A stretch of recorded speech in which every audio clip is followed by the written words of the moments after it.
Hi there, thanks for joining me today. I'm Jackie and I create mosaics with sea glass. And today I'm quite excited. I'm starting a new project on this frame. This is an antique window that I fixed up a bit. It's fairly large. It is 24 inches tall and 31.5 inches wide. So it's a fairly big window, quite a bit of glass to work on. So my plan is by the time I finish this piece, I will have this entire pane of glass covered with sea glass. And I have a bit of a design in mind. So I'm going to present this video to you over 4 parts, and in each part I'm going to teach you a lesson. And in each lesson there'll be a particular skill or something that I'm trying to teach you, where in the meantime I'm going to be completing my mosaic. So today's video is all about how to create a silhouette with your sea glass.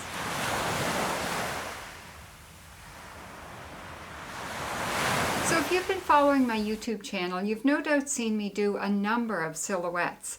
And I particularly enjoy doing silhouettes when I'm working with sea glass because brown sea glass is very effective for silhouettes. It's just the way the light shines through the brown. It really can show off a silhouette.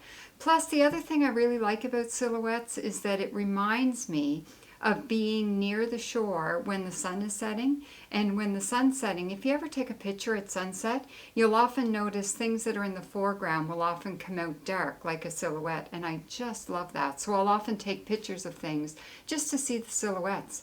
So the other thing I find about a silhouette is that it offers a real focal point for your art piece. So when I'm doing one, I often start with a silhouette. So that's why I'm starting this sea glass mosaic with a silhouette, and I'll give you some really good tips on how you can work really effectively with your sea glass to make a very effective silhouette. So my title for this sea glass mosaic is Child's Play. So I'm planning for the entire piece to be very fanciful and whimsical and really cheery. Lots of bright flowers and lots of happy stuff going on. So my silhouette for this piece is a child over in this corner who's going to be blowing the petals off a flower. And this is my focal point, and the rest of the piece is going to flow from that. So my first tip in creating a silhouette is to keep your drawing very simple because it's most effective and it's really going to work well. If it gets too fussy, I think you'll have a hard time making it work well. So then I picked out a bunch of my brown sea glass. I find brown sea glass the best for doing a silhouette. And what I would suggest is that you dump a bunch of your brown sea glass just right onto your glass, and then start playing with it. I find brown sea glass really shines well when you hang your piece in a window. I prefer to have my pieces hung in a window. And then when it's hanging there, you can see this beautiful colors coming through the brown, and I just find it works really, really well. And what I would recommend is using small to medium brown. If you use them too big, it's not necessarily going to work. You want your eye to kind of put all the pieces together so that it all looks like one. And the smaller pieces are much more effective at doing that than the larger pieces. So that would be my recommendation on what you use for sea glass. The other thing I always do when I'm doing a silhouette is I will start with the outline. If you do the outline first and then fill it in, you're going to make sure that your line is just where you want it to be. Because my goal is to follow pieces of sea glass along this line to outline my silhouette before I fill in the rest of it. So I'm going to work very carefully with that. And then I'll glue those pieces on. After I get them all lined up, I'll glue the outline on, and then I'll walk away from it and come back later to finish it. Because if I try to finish it before it's set, I could knock some of those pieces out of place. So to glue these on, I have my Quick Seal Kitchen and Bath Adhesive Caulk. I have a few little sticks for poking away any messy bits and for poking them into place. I have my craft tweezers, especially for the small pieces, and a bit of Kleenex to wipe away any messy bits. So when I'm going to glue them on, I'll take one piece at a time and just put a tiny bit of silicone. You see, I don't use too much. And then just put it in place. And then I'll take my little toothpicks and clean away any that is seeped out from around the edge. I tend to be fairly fussy on this just because I like to hide as much of the silicone behind the piece of sea glass as possible. Once it dries clear, this silicone, as you can see, it goes on white. But once it dries clear, you can't really see it, which is the look that I'm going for. So I'm going to go ahead, glue on this outline, and then I will walk away for a bit. And I'll let it set before I do anything else.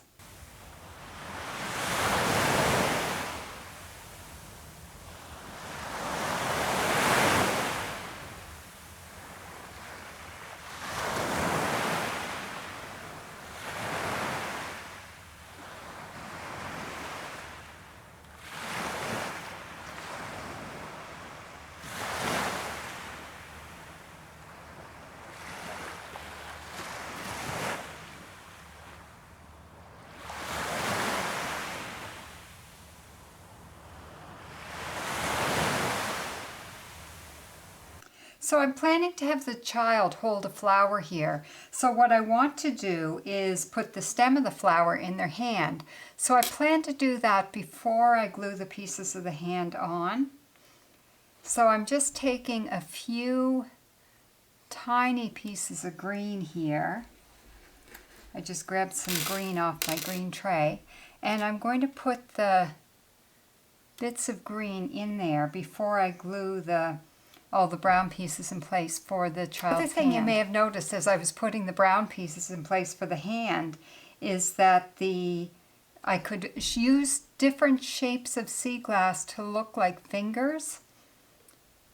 So you want to do that when you're doing the silhouette. The odd time, even though all the pieces kind of run together to form a silhouette, you're going to want to do a little bit to emphasize what you're making.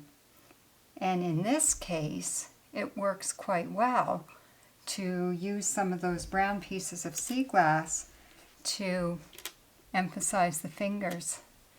So you can have like 4 fingers going across here that's in the grip of that they have their grip on the stem of the flower. And a few other things I'd point out here. I can take a few pieces. Here's a little stone that I'm going to put right there to emphasize the eye. And then you could even put a few pieces on either side of it, just to further emphasize that this is the child's eye. And the other thing I think I'll do, because the child is pursing up their lips and blowing to blow the stems off the flowers, so I might put a few big pieces of brown here to represent the kind of poof in the lip, or in the cheek rather, as the air is there. And then I can also put a kind of a dark piece in to represent the little hole in the nose. It'll probably all blend in once I put everything in, but I'm still keeping these things in mind just in case. And then the other thing that I'd like to do is I have the mouth right here. So I want to arrange the pieces of sea glass in a way that you see it still follows the line of the mouth.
So there you have it. I finished the child's face and their hand to hold the flower. I hope you found these tips on how to create a silhouette really helpful. So in my next video, I'm going to create flowers and trees, and I'll give you some tips on how you can use your sea glass really effectively to create flowers and trees. And then I have 2 more videos after that to finish this entire sea glass mosaic. So I hope this has been insightful for you and it gives you some tips for your own sea glass mosaic art. And until next time, happy sea glass hunting!